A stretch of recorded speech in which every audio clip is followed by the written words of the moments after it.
Team, we're gonna be doing a big old tomahawk steak. We're gonna do it on our wood fire grill. I'm gonna do a lot of this inside because listen, it's hotter than Hades outside, right? And it's noisy as all get out. It's trash day, there's gardeners, someone's doing construction next door.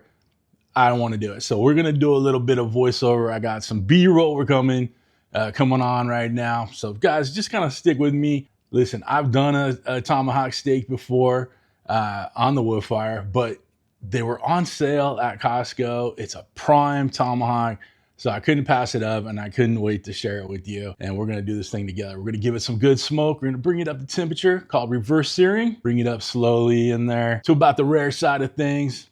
And then we're gonna turn on that grill on high, give it a nice sear, finish it off real medium rare to medium style.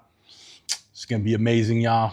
You're not gonna wanna miss this one. So what did we do to get to this point? Well, we gotta get that steak treated right. And the first thing I like to do is a little dry brine on it. We got tons of kosher salt going all over that bad boy. And then we're gonna let it set. All right, just chill.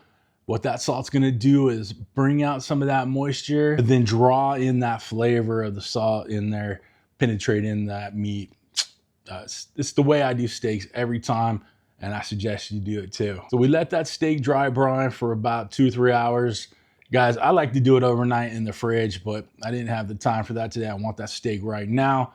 I didn't want to wait till tomorrow. So this is where we're at. Once that steak had some time to dry brine, we're gonna add a little barbecue rub to it. Now I'm using some Uncle Steve's shake. He made a special steak for me and Mrs. CJ.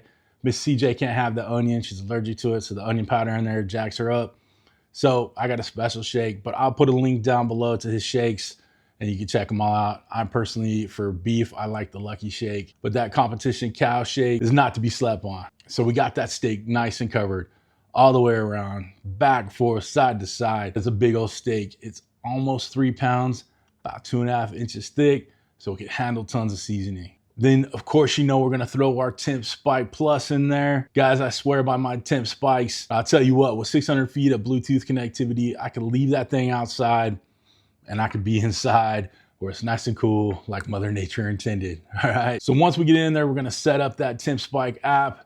We're gonna set it to the rare setting because that's what we're gonna bring it up to. So about 125. I'll put the Celsius like here, somewhere in there like I do. And then we'll pull it off, start searing it up. To set up that wood fire grill, we're using some Smokin pecan pellets. Guys, I'll throw a link down below. You click on my link, that first order saves you 10%. So guys, stuff I like, it burns cleaner, burns longer, and just tastes better than normal wood pellets because they're made from pecan shells, not pecan wood. So good stuff, guys. Set it on the smoker setting, 275. Again, we'll put the Celsius right here. I have it set for an hour on the default. It'll take less time than that probably to come up to temp. That's why we don't cook the time, we cook the temperatures. And then we're gonna hit start, let it go through the ignition process, get that smoke rolling, and then we'll throw that steak on there and give it a nice little smoke bath. We're gonna pull that steak off, set it aside on a tray, and then we're gonna fire up the wood fire to the grill setting high. All right, so it's gonna take a few minutes to come up to temp. Preheat that grill plate. Once it's done preheating, we're gonna slap that steak on there. We're gonna give it about a minute each side. That'll finish up bringing our temperature to medium rare, right? And give it those awesome sear marks that we all know and love. Once we get that steak totally seared off, both sides looking right, we're up to temperature. We're gonna put it on a tray and let it rest for at least 15 minutes. You wanna let all those juices reabsorb, chill out, and just get ready to be sliced into. Now that that steak is rested, let's go ahead and slice into that bad boy. Guys, this is looking too good. Got a beautiful color in there. You cook it to your desired temperature, but you know, I try to go with what the family likes, and this is what the family likes. Now it's time to get a bite. That is too dang good. Tender, juicy, lovely.